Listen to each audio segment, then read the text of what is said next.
ما شاف تفاهة جد وعدم إلزام يشاهز السفيه في وسائل الإعلام. ترباية الملاهي بالشوارع حام لا ذوق لا أدب فوق انقسم ما قام. ما عارف الدراما رسالة للأجيال وتعكس لقيمنا الراسخة ثابتة جبال. الزول السفيه سواها جمع أموال بنشر الرذائل ومحتوى البطال. ويوم جات الوسايط للخلايق كافة من أجل التواصل وبرضو فيها ثقافة.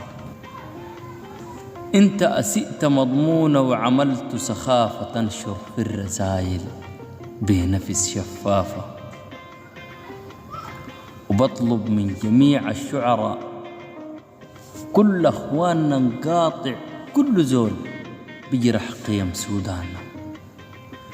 نعالج للغلط المولى يصلح حالنا، ننشر للفضايل شان نعين أجيالنا، ننشر للفضايل شان نعين أجيالنا.